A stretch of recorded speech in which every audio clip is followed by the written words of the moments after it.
now, I would like to introduce you to your host, Don Lohman. Hello, everyone, and thank you for joining this webcast. This is our 5th webcast that Korn Ferry is doing in this series. There will be several more to come, which we'll talk about later. But thank you, and we hope you're safe and comfortable wherever you are. The next hour that we're spending together, we're going to cover a lot of ground, a lot of material on what we're all facing with respect to decisions around rewards in this unprecedented time. Before I get into this, where you see me broadcasting from is my basement. I have a 25-year-old who's home from Brooklyn, New York, where he decided to safe distance in Connecticut rather than Brooklyn. And he asked me today, he said, you know, this feels like kind of a Wayne's World broadcast. You're in your basement broadcasting about things. He said, are you going to talk about heavy metal, rock and roll? Are you going to talk about favorite movies? And I said, no, we're going to talk about pay. And he kind of turned around and walked away. So hopefully you have more interest than he does in the subjects we're going to cover today. We are in unprecedented times. We've lived through health crises before over the last 20 years. We have lived through recessions in the last 20 years, but it's never been the case that I can recall that the two have happened together, and that makes this uniquely challenging and really difficult for us all. Obviously, our first concern is people's health and safety. We care very much about people and whether or not they're going to have jobs. A lot of people are worried about whether they're going to have jobs when the economy will turn around and how long we're all going to be safely ensconced in our homes. So we have a lot to cover today.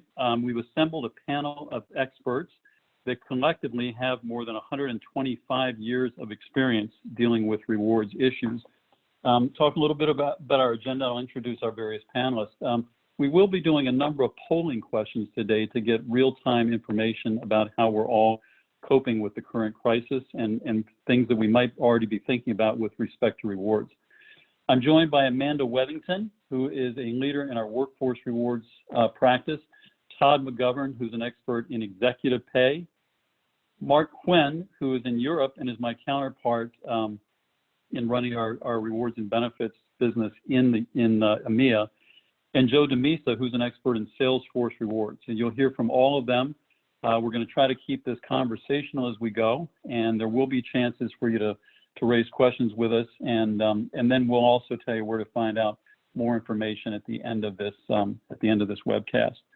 So as I said, we are going to do some polls, and what I'd like to do is to start with our first poll. And this is one where we ask you to select only one. To what extent has your company felt a negative economic impact of COVID-19 so far? So the choices, and again, select only one. We've not experienced a significant negative impact on our results. Second, we've experienced some impact, but it's too early to quantify how much. Third, we've experienced a modest impact, 20% or less reduction in near-term revenues. Fourth, we've experienced a significant impact, more than 20% reduction on near-term revenues. And last, the near-term impact has actually been positive for our revenues. So I'll ask each of you to select only one, and we'll tabulate the results and then give you a sense of where collectively we are right now in this in the environment. We still have people voting. Give it 1 second. Okay, will do. Thanks.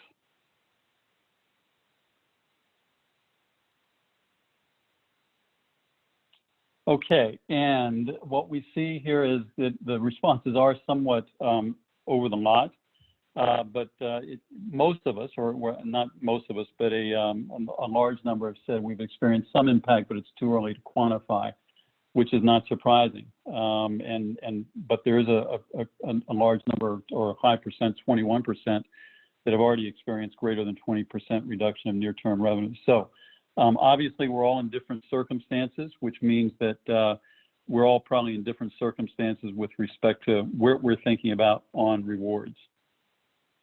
I'm going to ask our panelists a few questions in a second, but before getting to that, I'd like to just tell you some principles that we are recommending that our clients consider as they make decisions and as they approach making decisions about rewards in this environment. First is to make sure, and I'm sure this is the case with everyone on this call within your own companies, but make sure that employee well-being is your paramount priority. It's the most important thing right now that our people care about. Second, leaders need to lead by example, and we've seen some examples, and we'll talk about them during this webcast, where some leaders have already decided to forego their own base salary or to take other changes in their rewards before making any other changes with respect to rewards for others. It's very important for leaders to lead by example to make sure that everyone knows that we're in this together. Third, be direct with employees and treat them like adults.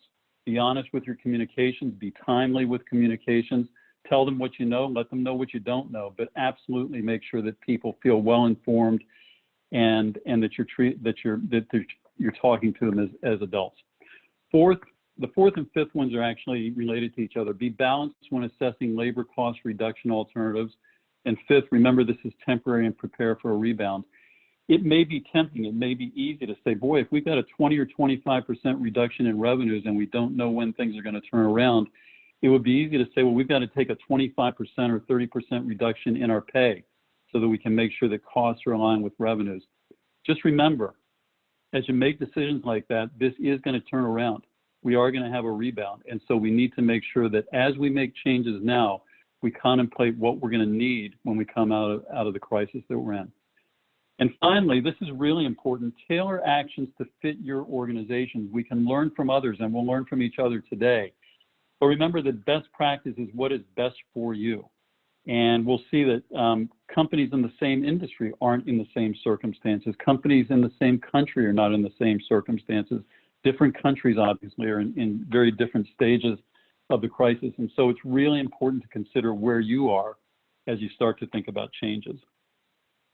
Okay, before we dive into the issues in detail, I'm going to ask our panelists all to register an answer to the following question, and that is, what are we experiencing today right now? What are some of the things we're observing? What are some of the things that our clients are most challenged by? And to begin with, I'll go to Amanda Wethington to talk a little bit about workforce rewards. Amanda? Thanks, Don. Like many of us, I'm working at home, which means a whole new way to structure working hours while taking care of what we have a 6-month-old and a 2.5-year-old. So it's currently lunchtime leading into nap time here. So the background noise at my house might include some of the feelings that happen on a daily basis around here during this. So, but thanks for having me. And let me get to your point, Don, here. You know, what we're seeing is employment and wage continuity are the dominant concerns of both employees and employers. So many organizations are focused on helping their employees and customers with the immediate safety and security needs, recognizing the immediate and short-term financial impacts for their business, particularly around people spend. Communication should be supporting employees to be calm and smart about how they deal with the situation, getting to your principle, Don, about leading by example. And a survey earlier this month found that most Americans are worried more about their finances and their health amid this coronavirus outbreak, so by a 3-to-1 margin. This would suggest that there are significant concerns with employees' financial viability during this crisis, especially if it's drawn out over an extended period.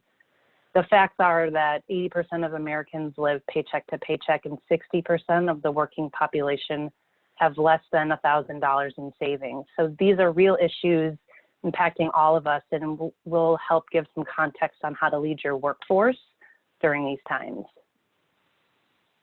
Awesome, thanks, Amanda. Todd, over to you with respect to executive pay. Thanks, and hello, everyone. I'm working here remotely in Chicago. So you may hear a dog in the background barking, or you may see an 11-year-old running in here breathlessly asking to use the Xbox. So hopefully that doesn't happen. But Don, to your question, we see significant variability in the responses in executive comp, from everything from wait and see to dramatic responses by some of the companies closest to the epicenter here. We're going to talk through why that is and what companies can do about that when we get to our section. We'll also talk about the critical role that REMCOs or comp committees can play in making that happen. Thanks, Todd. Before we go to Joe DeMisa to talk a little bit about Salesforce rewards, Mark Quinn, I wonder if you could share a little bit of perspective on matters outside of North America, in Europe and elsewhere. Sure. Good afternoon from sunny Edinburgh. So from organizations who are at the center of the crisis geographically, what's emerging is that there is a focus on people first, keeping the lights on second, and planning for the future third. This goes for both business as a whole and the way in which reward folks are planning on changes to the reward programs for employees. So some countries are more affected than others right now. And based on how companies working in those countries are responding, I hope to bring some insights into the webinar as we go.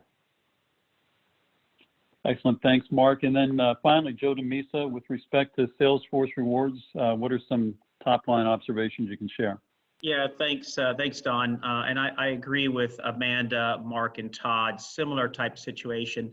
What I'll add is that for a Salesforce, this is uniquely different just based upon the fact that the majority of salespeople, or a large percentage of salespeople, earn a good portion of their total target comp through incentive pay. It can be as much as 50 or 60%.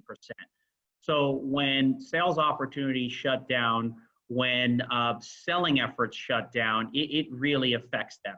And so, you know, what we're advising is we're advising a lot of communication. We're advising doing some sales-specific surveys, specifically to understand a rep's perspective, understand what's going on in their personal lives, but also in their professional lives with their accounts, with their forecasts, with their opportunities, to show them that you care, and to communicate again that you're looking to enable them to be successful. And we're going to talk about some of those enablement concepts in a minute. But again, communicate is the biggest thing at this point. All right, so that is really helpful. It gives everyone, too, on the call a sense of what issues we're going to get into as we get into the details of each one of these different segments of the workforce and rewards for them. We're going to share a lot of examples with you of things that companies are already starting to do, and what some of the different impacts might be. Okay, I think now we're going to turn our attention to workforce rewards, which is where a lot of our attention is focused, I know, right now, as far as what companies are doing. So Amanda, over to you. Sure, I'd like to start with a polling question. So it's up here on the screen. So what actions have you taken or are you contemplating to manage your workforce rewards, excluding executives? So please select all that apply. And the 10 choices are: too soon to tell, we are still deliberating, no changes expected as a result of COVID-19, reduction in overtime pay, base salary freeze, base salary reductions, short-term incentives, bonuses reduction, deferral or delays, reduction in benefits and perks, increase in overtime pay, increase in base salaries, or one-time bonuses. So again, please select all that apply to your non-executive workforce. You have a number of Okay, and people as we're tabulating, Bill? and as we're tabulating the results, one thing I'd let you know is that Korn Ferry is actually running right now a global pulse survey on rewards in this environment, and it's possible to participate in that if you haven't already. If you go to the Korn Ferry website, you can find information and details about how to participate. We hope you will, because I think real-time information is helpful. So here's the results of the poll. Amanda? So I'm not Looks seeing like, the results on my view. Okay, so maybe well, Don, if you could see them and report them out. Sorry, yes. Yeah, I will share the results. Sorry, they just appeared. Yeah, here we go. Too soon to tell. We're still deliberating. That's 60%. And then there's a pretty even distribution with respect to everything else in the poll. The one thing I can see is that reduction in benefits and perquisites is actually pretty low. Increase in base salaries, only 2%. One-time bonuses, 9%. Short-term incentive bonus reduction is 17%. So there are a lot of different things that companies are doing. But for the most part, people have said it's too soon to tell. We're still deliberating. And so that suggests that there is some wait and see attitude and an outlook. And maybe this webcast will be beneficial as you consider your deliberations. So with that, let's get into our first question, Amanda, and Mark as well. What are organizations doing right now in terms of wage and benefit continuity? Thanks, Don. So as I mentioned earlier, employment and wage continuity are the largest concerns after health and safety. We are seeing sizable impacts on the workforce, but it differs across sectors and geographies. So healthcare's focus is very different than travel, or where work at home is permissible, there is less of an impact potentially than a manufacturer whose employees cannot come into the plant. So organizations are clarifying their employment benefits and pay policies and making exceptions to these policies given the exceptional times. And all of these changes are being considered against the backdrop of the actual or proposed government support. So we're sharing some of the challenges and actions organizations are focused on right now. 70% of all hourly workers in the US do not receive sick time compensation. So there is an emphasis right now in reviewing sick leave policies. Workers are staying home or away from work more frequently. So there's also a review of the attendance policies. Healthcare is currently focused on staffing shifts. Some are offering higher rates, but there's also an escalating focus on equipment and process there. Organizations that are deemed essential are also trying to keep up. So grocers, Amazon, Walmart, Target, they're currently hiring, and some are offering additional pay per hour or double the overtime rates of pay. In the gig economy, Amazon, Instacart, DoorDash, Uber, Lyft, they've promised to give gig workers up to 2 weeks of sick pay. However, with limited testing, it's unknown what financial help may be available for those individuals. Catastrophe pay is also another consideration for employers. So some companies like Starbucks are offering 4 weeks paid for employees, not just for sick or health impacted employees. Information is quickly evolving and leaders are identifying how, when, and what to communicate. So you'll hear a common theme throughout this today is that leaders having compassion and empathy while making those decisions is important. We've also heard some are just starting to think about the impact on incentive plans and goals, merit or annual increase delays or slowing those down. And then other organizations like Marriott are offering 20% pay for employees temporarily out of work for benefits continuation. And then a few other things we've seen here are some supplemental payments to select employees. Facebook has awarded a $1,000 bonus to employees to survive the pandemic. JP Morgan paid its frontline employees $1,000. And then organizations are also reviewing their medical plans for telehealth options and wellness programs, as well as clarifying employee disability benefits. So that's some of what we're seeing is starting to happen and get some traction. Mark, what else are you hearing globally? I think, thanks, Amanda. You referred to different kinds of support that exist from a governmental perspective, and that's certainly true in other countries in the US, Europe in particular, where there is historically a focus on employment rights rather than employment at will. So many of those protections that you're talking about are automatically in place.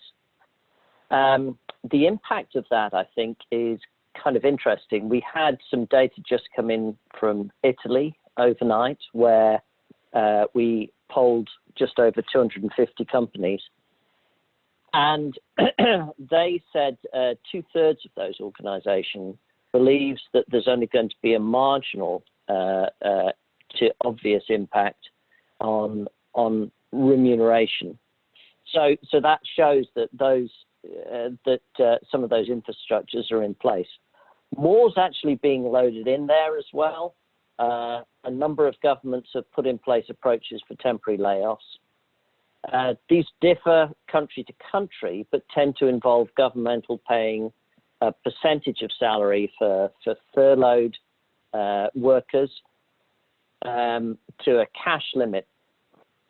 So far, we've seen these approaches unveiled in a number of countries: France, Spain, Germany, Norway, the UK, and take-up is fairly rapid. Example is France, where over 2,000 companies have requested this partial unemployment pay procedure to cover over 400,000 employees. So thanks for that. As we think about different industries, and maybe, Mark, I'd ask you to weigh in a little bit here as far as what's happening globally as well. Obviously, different industries are in different situations. I wonder if you could talk a little bit about what some of the differences are that we see, and again, maybe Mark, just tell us some of the things that are happening globally as well. Sure. So we've summarized on this slide some of the actions that we've talked about with our clients.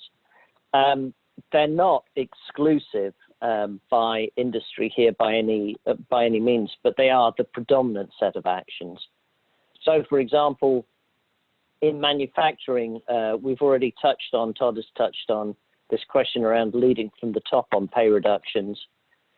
Equally, we're talking and seeing early engagement in terms of negotiating with employee representative bodies on what may be medium or even long-term changes that will be required as organizations go through this impact, these sets of impacts.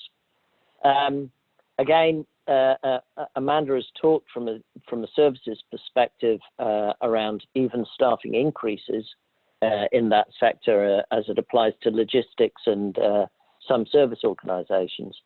Financial services, slightly different approach, a separation of workforces into kind of red team, blue team approach. So dividing the workforce into two and using that workforce on a differential timescale to support customers, either in person or from a distance. So that's something that we're seeing in financial services. And in fact, that kind of red team, blue team approach we've seen in China as a way for organizations to reintroduce people as they are returning back into a more normalized work environment. Finally, the points around healthcare, again, just echoing that, you know, this is first and foremost about supporting the front line in hospitals and primary care, and focusing on the emergency, not on the business of healthcare. Excellent. So, man, I'm going to come back to you again. As companies are thinking about not just the immediate term, but sort of midterm and longer term, talk a little bit about what approach they can take, what process it might make sense for them to think through this next set of challenges over the coming weeks and months. Sure, Don. So as we are seeing uneven impacts on sectors, we are proposing this framework to help manage labor costs during the period of uncertainty. So organizations facing a decline may resort to across-the-board salary or job cuts.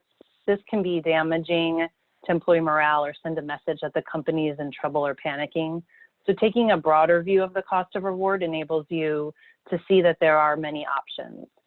So the first phase is to look at your reward strategy and involve a team of leaders to determine the what, the why, and the how of labor cost management programs. So as Don had mentioned earlier, we want to caution overreaction. This could also apply this framework for organizations experiencing a surge in demand. Many of us are applying these changes on the fly. And so that's why involving a team of leaders is helpful to get those varying perspectives. Phase two would be develop a multi-pronged approach on managing labor costs versus relying on a few traditional approaches such as layoffs. So there are dozens of ways organizations can manage labor costs, reducing hours, work weeks, or unpaid leave or sabbaticals, lessening reliance on contractors, eliminating overtime, delaying bonuses or merit, suspending certain benefits like retirement savings, or tiering the impact of pay decreases. And that's just a few examples. I know there's many out there, but this is also where organizations can plan for meeting their staffing demands. It's important to understand the broader impact of the different options on your business. So exploring multiple options can be quite helpful. So for phase 3, as you assess the impact of that cost management opportunity, you want to look at also the employee relations risk. So the key point is that organizations need to model what kind of financial impacts they will get against the type of employee relations impact that the action will have. So this is not just on the employees being affected, but on the organization as a whole. And then phase 4 is to implement with care, empathy, and thoughtfully planned communications, and be able to change course as needs dictate, overall leading with compassion. Line executives can overlook the employee relations impact or jump to alternatives such as restructuring or wage cuts. Our point is to know what your options are and to assess the trade-offs of those options. And given this is unprecedented time, so many businesses, schools, facilities are closed. There's stress on work and health and caring for others that's escalating the stress on our employees. So some may value the flexibility of unconventional solutions if layoffs can be avoided. So back to you, Don. Thanks, Amanda, and thanks, Mark. Thanks for framing that out. I think that's really helpful as we start to contemplate exactly what we ought to be doing and how to do it. Todd, I'm going to come to you and also Mark again, but at a time like this, it would be easy to say that executive pay shouldn't be something we're really thinking about. That should be the last thing on our minds. We need to focus on the workforce, and yet we know that's not the case just based on many public examples that we've seen so far of companies taking action. Can you just provide a little perspective about where we are right now with executive pay and what some companies are thinking about? Sure, absolutely. So as we just heard from Amanda, companies are in all different places of intensity related to the crisis. So it's not surprising when you see some of the pulse surveys that are all over the internet say half the companies are doing nothing with executive comp, and then there's a whole cadre of other companies that are making dramatic actions. So how does a company navigate this environment? How do they figure out what to do around their executive compensation programs? So what we've done, we've put a little frame of reference for everyone. It's up on the screen now to kind of show you and guide your thinking about what you should be doing around executive comp. If you look in the bottom right quadrant, the quote, high companies, these are the ones taking all the press right now. That's the Marriott CEO who gave back his salary, and the rest of the executive team took a 50% pay cut. This is United Airlines, where the CEO and the COO both suspended their salary for the rest of the year. So that quadrant is pretty clear what's going on, but actually most of the companies are in the upper left, the lower or lesser quadrant, where there's still some impact, but it's not as dramatic.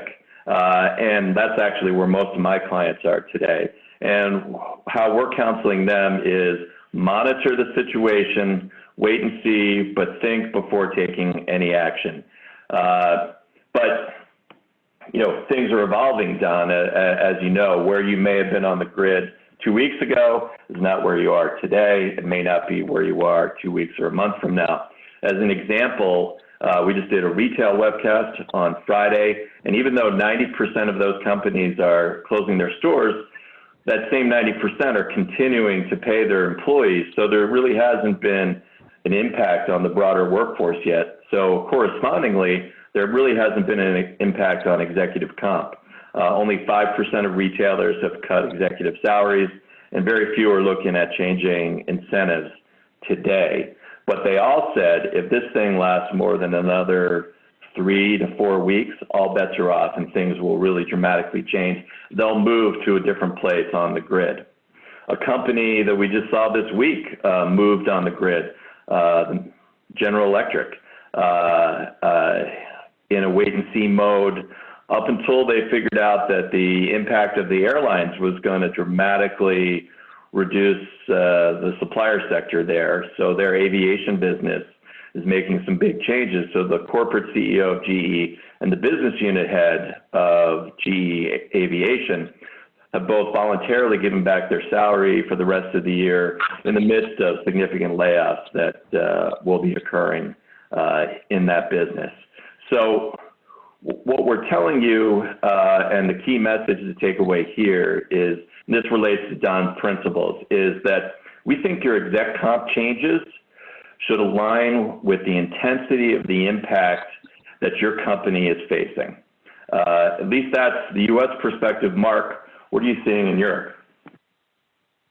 I think, Todd, I would tend to echo exactly what you're talking about. If I did a quick talk around with colleagues who have been in Ramcos in the last 4 or 5 days, and the temperature is varying widely in relation to the degree that businesses are being affected and, you know, where they sit on the grid that we were just talking about.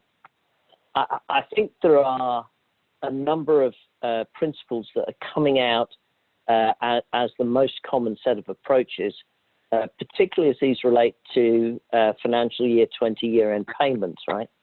So the 3 factors being balanced are about the employee experience, both at an all-employee and an executive level, the investor experience, and also, finally, the impact on performance of support from public money, where this is being made available to companies, because that could have a critical difference on company performance and should not have an impact on executive pay. Excellent. I know there are a series of questions that are coming in, and we're going to try to keep track of those, and we will try to address some of those in real time as well as at the end. But we are aware that a number of you have questions, and we will try to get to them. Next segment. Hey, Mark, do you want to walk through our polling question? Sure. Sorry, Don. Thanks. So, No, yeah, the next. Go ahead. The next thing that we would like your input on now is this question of what actions you have taken or are planning to take to manage executive pay. And again, it's a multiple choice question. So too soon to say, no change. Are you looking at base salary freeze or base salary reductions?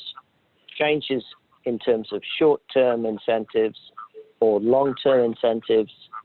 Revision to incentive performance targets, as I just touched on, or reduction in benefits. So if you wouldn't mind answering that now. By the way, one of the questions, just to respond to one of the questions that's there, one of the questions that was on the Q&A is about the number of pulse surveys that we're doing. So just to be clear, we're doing one global survey now. We've done one for China and Malaysia, one for the Middle East, and one for Italy. But now we've moved to a global pulse, and we will be providing output on that by country and by region, and we're going to look for sector splits as well. So please do A, participate, and B, look out for that. So again, okay, we do have the polling results back. And Mark, can you see the polling results yourself or not? I can, yeah. Go ahead, review Technology them. is temporarily my friend. So,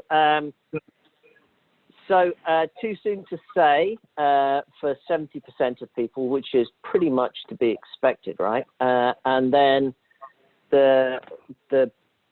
in terms of change activities, I'd say short-term incentives, revision to incentive targets, and base salary changes.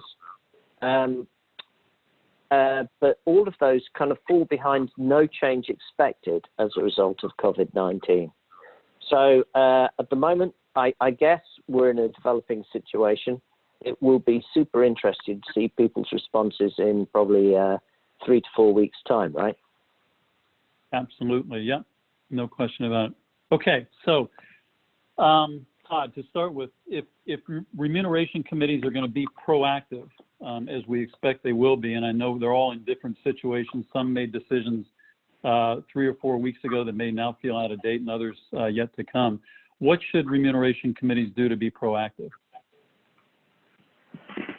Yeah, great, Don. So as we've seen, remuneration committees or comp committees, I'll just use REMCO as a broad term for the rest of the presentation, they've all become a lot more active in the last 5 years. That's clear. What we're asking for now, though, is a different level of intensity and proactivity from them over this next year.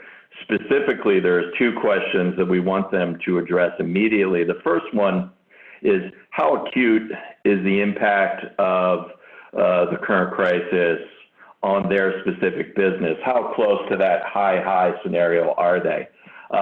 If they're going to be making dramatic actions around the broader employee population, we think they should be at least considering reductions in executive salaries and/or board member retainers. Because as we go back to our principles, Don, that you laid out, we think executives or leaders should lead. The second critical decision to make in the next 30 to 60 days is, what are you going to do around exceptions or adjustments? Many plans have the facility for adjustments or exceptions, but they typically don't include catastrophes like pandemics. So what are companies going to do in this scenario? We don't think you should wait to the end of the year. We think you should address that as soon as you can. Questions like, are you going to make adjustments on a country basis, on a regional basis, maybe on a global basis? Is that for all employees? Is it just for executives? What about business units that are more affected or less affected? We think questions like this, the comp committee should be, or the REMCO should be wrestling with immediately, so they have a perspective on that. Mark, how does that line up with Europe? Yeah, I think that's exactly right. The COVID outbreak has sent equity markets into a bit of a spin, and messaging is very important, both in terms of communication with shareholders privately and through annual report documentation, and how decisions around executive remuneration are perceived internally. So one theme, which is, for example, enshrined in the UK Corporate Governance Code, is remuneration committees should consider pay for executives in the context of wider workforce remuneration. So that theme around equivalence and proportionality is really, really important, I think. So obviously, as I said, some companies have already made some decisions in the last month or so. We now in the U.S. have the U.S. Senate hopefully voting on a bill today that incorporates into it various restrictions on executive pay for any companies that might accept government loans. Are all the decisions the companies made sort of out of the water now, sort of redundant now, and they have to go back and rethink, or what would you suggest? Yeah, good question, Don. I don't think the REMCO or the comp committees, I don't think their hands are tied quite yet. In addition to the exception process that we said that should be very high on the agenda, one of the things that they'll need to look at more in the medium term, the next maybe 2 to 4 months, is whether they should do something with the short-term incentive or the annual incentive. If you get to a situation where the difference between target and actual is too big to credibly bridge with that exception process, you probably want to stop, frankly, your annual incentive plan, suspend it, and maybe relaunch it for the last 6 months of the year, where pay is reduced, obviously, to 50%, but you're able to set goals that are more real time and line up better with how the rest of the year is going to go. So that's on the cash side. Mark, I think you're going to talk about what companies are doing around either pushing out equity grants or being smarter on the grant levels. Right. I mean, I think where it comes to grants for share plans, this use of discretion is going to be particularly important. And, REMCOs at the moment are really wrestling with this. either, you know, the point that you say about pushing out the point at which you're actually going to make new awards, or alternatively, just making sure you're not using standard percentage levels of salary in terms of delivering share awards whilst markets are super depressed. Something that we've not seen in Europe, but I think, Todd, is of being discussed, at least in the US, it is a different approach in terms of looking at average share price. Yeah, there's a couple of different methods that our clients are talking about, and we're consulting them with. They kind of range from really simple to very complex. And we very strongly believe you should say on the simple side. The two ways that people are simply handling this, one is average share price, looking at 2 months, 4 months, 6 months of stock prices instead of using like March 16th, the low point of the market as the grant point. So that's one way. The second way, like they're doing in Europe, is completely disconnect it from this year's market and say, why don't we just re-grant shares at the same level as last year? There's a lot more complex ways of doing it, but we think those are the best ways to communicate to participants on how to do it. Done. A couple of other things that I would just say in addition, Todd, is something that we're hearing conversation about is a different approach perhaps to performance conditions on these plans. So perhaps more use of, if it's appropriate, more use of relative performance measures, RTSR, for example, and also the recognition that, you know, in a complex governance environment, this question around communicating with shareholders and institutional shareholders, and in terms of making sure that these changes on executive pay meet governance requirements, is going to place quite a strong emphasis on the whole area of investor relations. Absolutely agree. Just quickly, Todd, if you could, to wrap this part up, what should companies be doing right now in terms of thinking about monitoring the situation over the next couple of months? Yeah, so we talked about 30 days, we talked about medium term. Now let's talk about the next 6 months.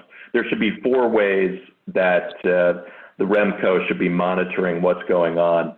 So I'm going to go through all 4 of those quickly. The first one is you should be getting relevant information. So don't be distracted by the headlines in the Financial Times or the Wall Street Journal. Focus on your specific peer group and what's going on with your peer group. Also look at what the legislative impact is going to be on your business. Don, as you mentioned earlier, right now it looks like executive pay could be capped in the U.S. If you receive stimulus money, and there could be a cap on severance as well. So that's first. Second is you should have a workable, realizable pay model to make sure you understand the efficacy of your plan. Third, Monte Carlo simulations. What's the art of the possible around goal attainment? And the last one is monitoring your share pool. As Mark mentioned, all sorts of different grant strategies going on. Need to make sure you have enough shares to grant that you don't have to go back to shareholders too soon. So that's it on the exec comp front. Don, back to you. Thank you both. It is a complicated subject in real time. I mean, in regular times, let alone now. So this is one I think everyone's got to stay tuned on. But again, I would go back to one of the main themes, which is leaders need to lead by example. We're going to come now to Salesforce rewards. We will start with a poll, and this is our last poll of the webcast today. But which actions have you taken or do you plan to take to manage Salesforce rewards? And again, this is a select all that apply question. You'll see that there's a consistency in the way we're asking these, framing the answers. Too soon to say, we're still deliberating. No changes expected as a result of COVID-19. Base salary freeze or base salary reductions. Reduction in commission or bonuses. modification to sales quotas and performance targets, reduction to benefits and perks, increase in base pay, increase in commissions and incentive opportunities. And we'll tabulate the results. As I mentioned before, my colleague Joe DeMisa is going to be the one that I put on the spot here and ask a series of questions, and hopefully he will offer a lot of guidance to you all in terms of how to think through this. This is an often forgotten part of the workforce, and yet in today's environment, in many respects, it couldn't be more critical as companies are worried about loss of revenues and worried about the impact on their business. So let's see if we can tabulate the results that we've got so far. And I can guess correctly that similar to the executive pay one, we've got roughly 70% that say too soon to say, we're still deliberating. But another 15% say we don't expect any changes as a result of COVID-19.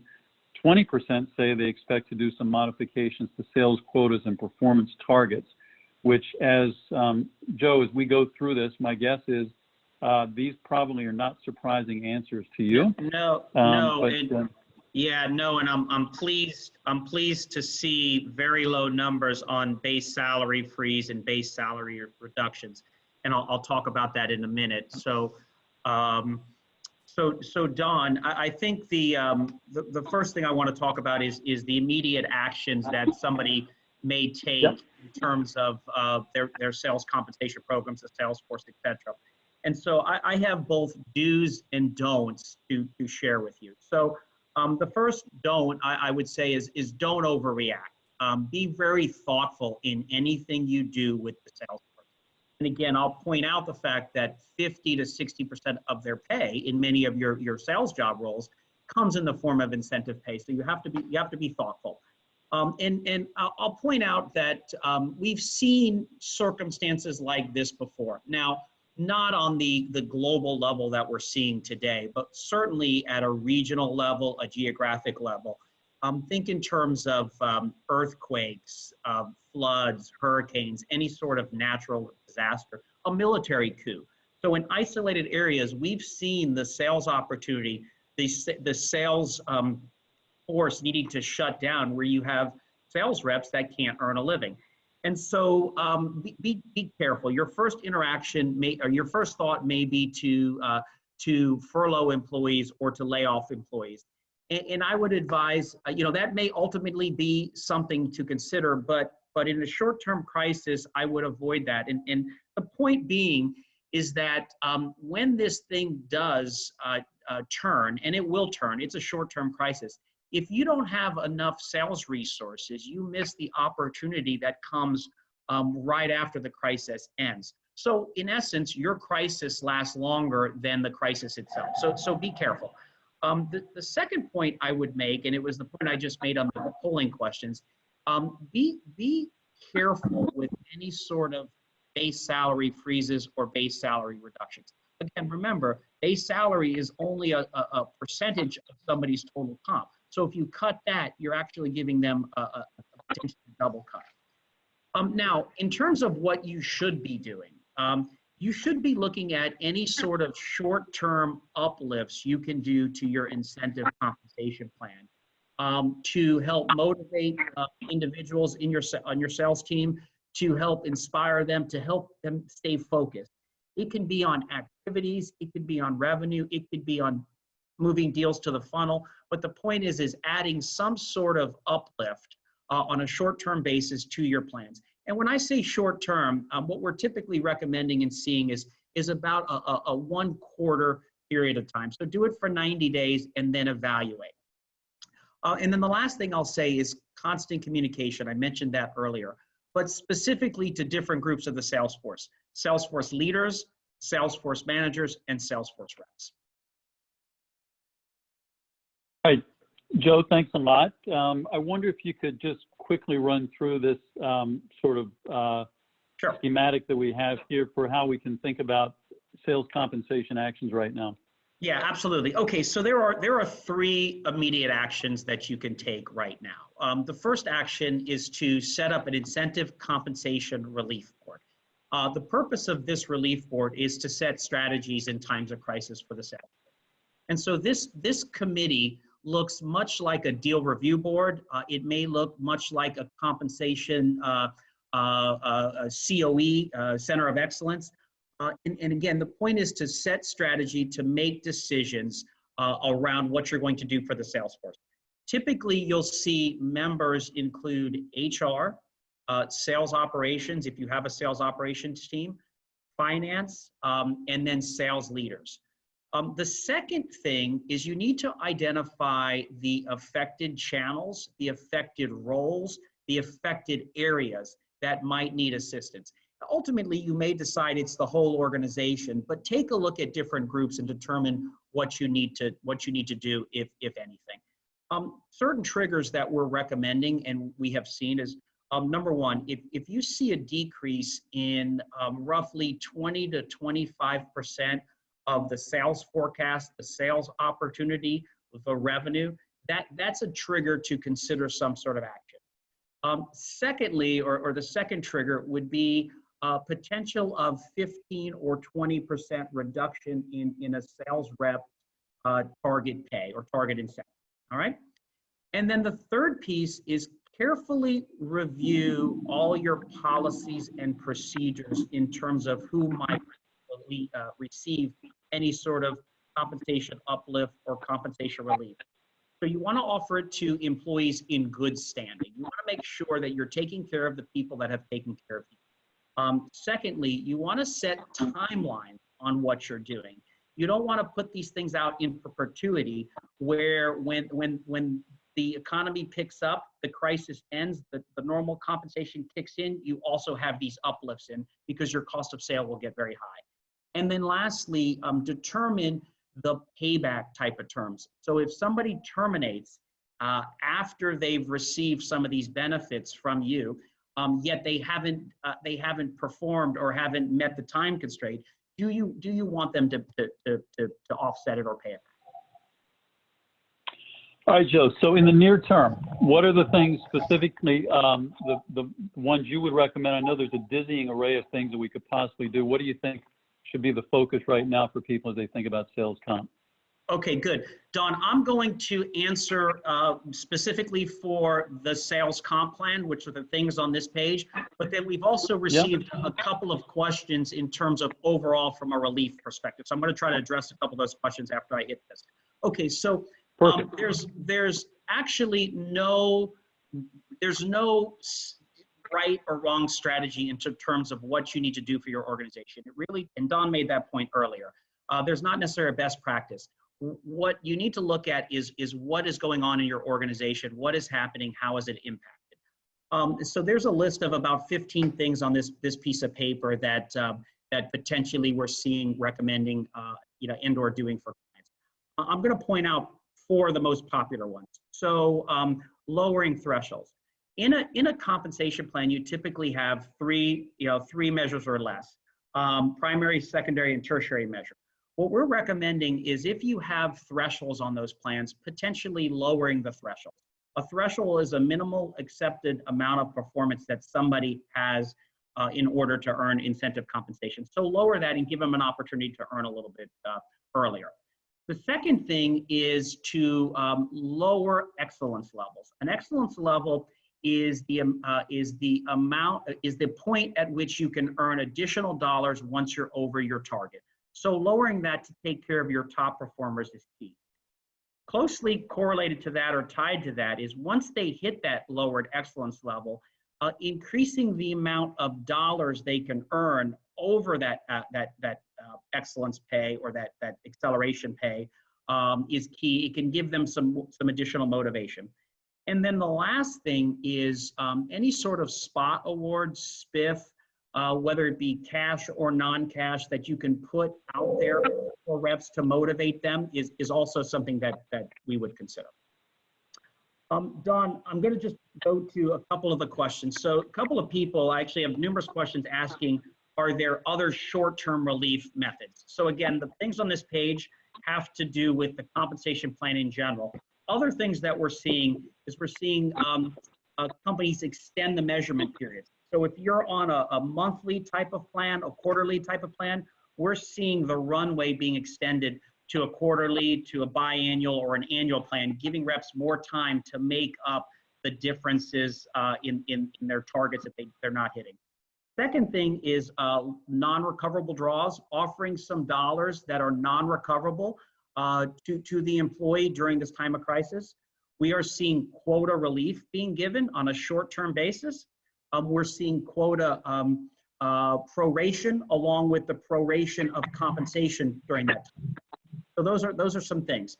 Don, let me answer 2 more questions, and I know we have to wrap. A couple people have asked about a sales comp webinar. Joe, just if you would, just do one more if you would. Okay. Because we do have to wrap. Thanks. No problem. A couple people have asked about a specific sales comp webinar. Absolutely, yes. We will put one of those on. We're planning it within a week to 10 days. So look to receive an invite, and we can go into a lot of detail on these things. Okay, thank you, and thank you to all the speakers. We unfortunately do not have time remaining to get to questions, but we've logged the questions, and we're producing a white paper on this subject, and we will send that white paper out, and I promise you that we will answer in that white paper as many of the questions as we can that have been asked. There have been a number of really good ones coming in. Amanda, I'm just going to ask you to answer one very quickly, if you would. There was a question that came in about clarifying what are red and blue teams. Could you just take 30 seconds on that to describe what we mean by red and blue teams? Sure. I think, Mark, do you want to take that one that was on your financial services slide? Yeah. Sure. So this is a process of dividing the workforce into 2 and creating 24/7 working either virtually or physically. If, for example, if it were in a call center, to ensure physical distancing can take place, and making sure that the workforce is spread in the activities it delivers and the time that it's using either a physical facility or an online facility. Perfect. Closing remark here. We've covered a lot of ground, and in some ways haven't covered everything that we'd love to because there's a lot to do. But 4 things to remember here. We said employee well-being is paramount. It absolutely is. I think we all know that. As you've heard repeatedly, be balanced in thinking about now and the future, because we know there is going to be a turnaround, and it may happen sooner than many people are predicting. This is temporary. And you've also heard repeatedly that leaders should lead by example. We've already seen instances of that happening around the world, and hopefully that will continue.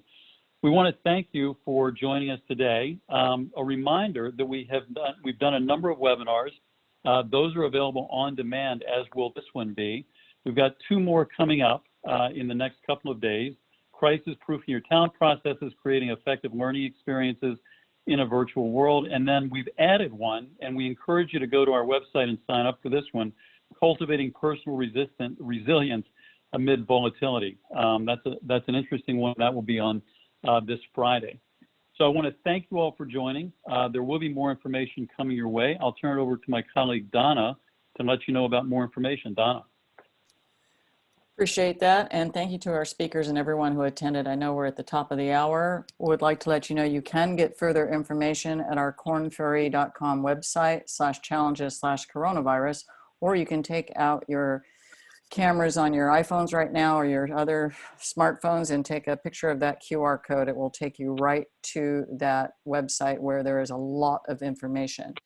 Quick reminder that this session has been recorded. You will get a link to this webinar and the slides, and the meeting is now ended. Please stay safe and be well.